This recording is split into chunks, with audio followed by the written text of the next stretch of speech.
Damn it. ఏంటిటా కుండబద్దలు కొడతా అట్ట. నమస్కారం, కుండబద్దల ప్రేక్షకులకి స్వాగతం. ఈరోజు విశాఖపట్నంలో జరుగుతున్న బీజేపీ సారథ్యం బహిరంగ సభలో జేపీ నడ్డా మాట్లాడుతూ జగన్ హయాం మొత్తం అంటే వైఎస్ఆర్ కాంగ్రెస్ పార్టీ అధికారంలో ఉన్నప్పుడు పూర్తిగా అవినీతిమయం అయిపోయింది అని చెప్పుకొచ్చారు.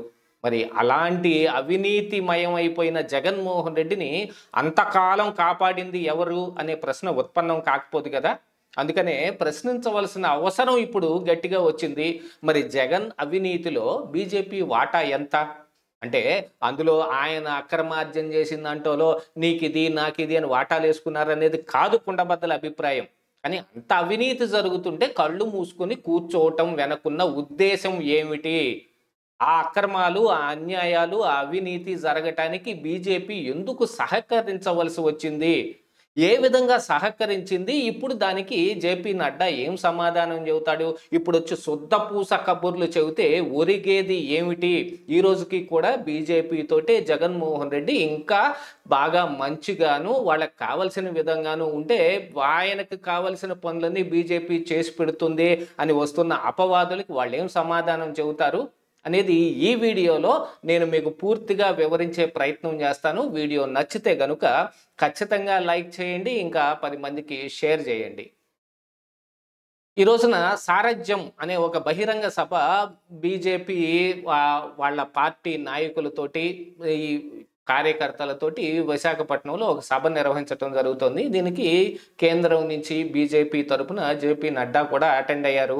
ఆ సభలో మాట్లాడుతూ గతంలో జగన్మోహన్ రెడ్డి వైఎస్ఆర్ కాంగ్రెస్ పార్టీ అధికారంలో ఉన్నప్పుడు చేసిన అక్రమాల గురించి అంతా అటు చెబుతూ అక్రమాలు అవినీతి మయమైపోయింది అని ఆయన చెప్పుకురావటం దాంట్లో ఒకంత హాస్యాస్పదంగానే కనపడతా ఉంది ఆ మ్యాటర్ మొత్తం. ఎందుకంటే గతంలో కూడా వీళ్ళే కేంద్రంలో అధికారంలో ఉన్నారు. కేంద్రంలో అధికారంలో ఉన్న వీళ్ళ సహాయ సహకారాలతోటి జగన్మోహన్ రెడ్డి ఇక్కడ చాలా రకాలైన పనులు చేశాడు.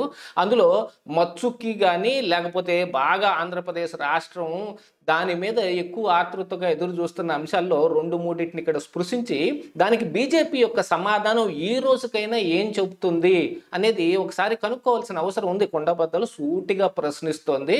ఆ ప్రశ్నలకు సమాధానం చెప్పగలుగుతారా జేపీ నడ్డా అని. జగన్మోహన్ రెడ్డి అధికారంలోకి వచ్చిన తర్వాత లిక్కర్ పాలసీని మార్చే దగ్గర నుంచి అంతిమ లబ్ధిదారు జగన్మోహన్ రెడ్డి అని ఇప్పుడు లిక్కర్ కుంభకోణం, లిక్కర్ స్కామ్ పేరుతోటి మరి సిట్టు విచారణ కూడా కొనసాగుతోంది. కానీ దీనిపైన గతంలోనే బీజేపీ పార్టీ అధ్యక్షురాలుగా ఉన్న పురంధరేశ్వరి స్వయాన హోంమంత్రి అమిత్ షాకి కంప్లైంట్ ఇచ్చిన రోజున ఎందుకు పట్టించుకోలేదు? ఆ రోజున లిక్కర్ స్కామ్లో వీళ్ళకి ఎటువంటి ఇది కనపడలేదా? ఎందుకంటే ఢిల్లీ లిక్కర్ స్కామ్లో ఆంధ్రప్రదేశ్లో జరిగిన ఈ లిక్కర్ స్కామ్ కంటే కూడా అతి చిన్నది చీమ తలకాయంతా యాక్చువల్గా పోల్చుకుంటే. జగన్మోహన్ రెడ్డి ఇప్పుడు సిట్టు దర్యాప్తు చేస్తున్న దాని ప్రకారంగా 3,500 కోట్ల రూపాయలు లిక్కర్ పాలసీని మార్చడం ద్వారా కంపెనీలకు లబ్ధి చేయటం ద్వారా ఆ కంపెనీల నుంచి ముడుపుల రూపంలో తీసుకున్నది. ఇంకా ఇవి కాకుండా ట్రాన్స్పోర్టేషన్లో జరిగిన అవకతవకల మీద కానీ లేకపోతే డైరెక్ట్గా ఈ షాపుల్లో అమ్మే మద్యంని కేవలం క్యాష్కే అమ్మే దాని మీద కానీ జరిగింది ఇంకా చాలా ఉండొచ్చని లావు కృష్ణదేవరాయలు మరి పార్లమెంటు సాక్షిగానే దాదాపుగా 25,000 కోట్ల పైచులకు ఇందులో అక్రమాలు జరిగాయి, అవినీతి జరిగింది అని ఆరోపణలు చేశారు. ఆ అంశం అయ్యి ఆ రోజున బీజేపీ అధ్యక్షురాలుగా ఉన్న పురంధరేశ్వరే స్వయాన మరి హోంమంత్రి అమిత్ షాకి ఈ మెమరాండం ఇచ్చినా కూడా ఎందుకని పట్టించుకోలేదు? ఆ రోజున కేజ్రీవాల్ని అరెస్ట్ చేయడానికి ఉండే ఉత్సుకత కానీ లేకపోతే కవితని లేకపోతే మనీష్ సిసోడియానో ఇందులో అసలు మరి విజయసాయి రెడ్డి అల్లుడైన ఆయన అరబిందో ఫార్మాకి సంబంధించిన ఆయన కూడా అప్రూవర్గా మారటం కూడా జరిగింది.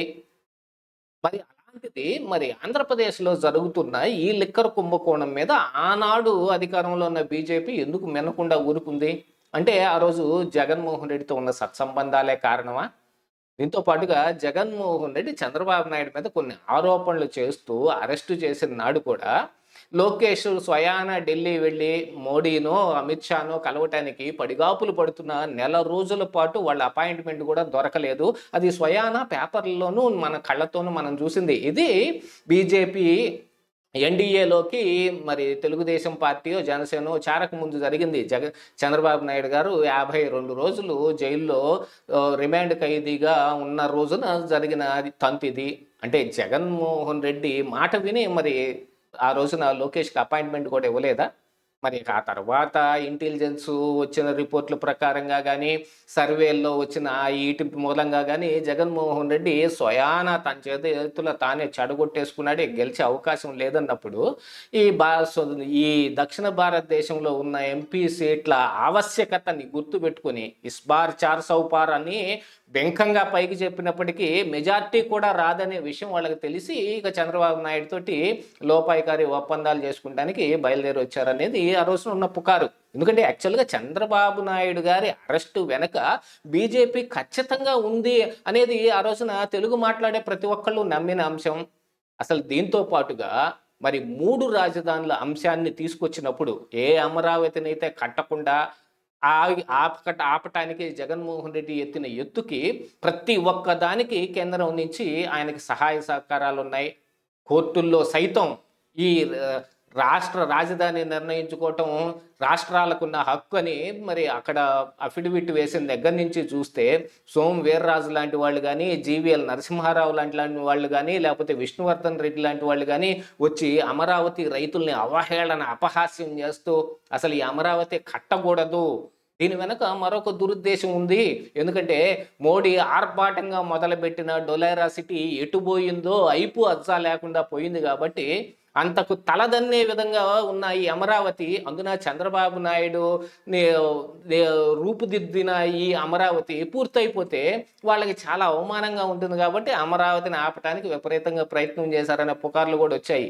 దీంతో పాటుగా మరి అమరావతిని చంపేసి ఆయన 3 రాజధానుల బిల్లు, సిఆర్డీఏ రద్దు బిల్లు తీసుకొచ్చినప్పుడు గవర్నర్ గారు కూడా యథేచ్ఛగా సంతకం పెట్టేశారు. కానీ ఈరోజు జరుగుతున్న అంశాలు ఒకసారి గుర్తుపెట్టుకుంటే మరి తమిళనాడులో స్టాలిన్ కోర్టుల చుట్టూతా తిరిగి ఆయన స్వయాన ఒక 10 బిల్లుల్ని ఆపేసిన వాటన్నిటిని ఆయన పాస్ చేసుకునే విధంగా తీసుకొచ్చారు. ఎందుకంటే గవర్నర్ ఎవరు నిర్ణయిస్తారు, ఎవరు నియమిస్తారో అందరికీ తెలిసిందే. ఆ గవర్నర్ చేతిలో అంటే కేంద్రంలో ఉన్న ఆ నాయకుల యొక్క చేతిలో ఈ రాష్ట్రాల జుట్టు గుప్పెట్లో పెట్టుకోవడానికి గవర్నర్ ద్వారా చేసిన పన్నాగాలు మొత్తం ఈ రోజున కోర్టుల ద్వారా బయటపడిపోయాయి. దాన్ని ఆ కబంధ హస్తాల్లోంచి మరి రాష్ట్రాలు తప్పించుకున్నట్టుగా అయిపోయింది. కానీ ఆ రోజున అమరావతిని చంపేయటానికి 3 రాజధానుల బిల్లు మీద యథేచ్ఛగా సంతకం పెట్టేశాడు ఆ రోజున గవర్నర్. ఒక్క నిమిషం కూడా ఆలోచించుకోకుండాను ఏది ఈవెన్ మరి కౌన్సిల్లో సెలెక్ట్ కమిటీకి పంపించబడిన దాన్ని కూడా లెక్క చేయకుండా సంతకం పెట్టేశాడు. అంటే ఆ రోజున జగన్మోహన్ రెడ్డికి వీళ్ళు యథేచ్ఛగా వీళ్ళ సహాయ సహకారాలు అందించారు. అందుకనే అడగవలసిన ప్రశ్న ఏమిటి అని అంటే, జగన్ అవినీతిని ఈ రోజున మీరు ఆరోపణలు చేస్తూ ఉంటే ఆ అవినీతిలో మీ వాటా ఎంత? అదే కదా అసలైన కుండబద్దలు.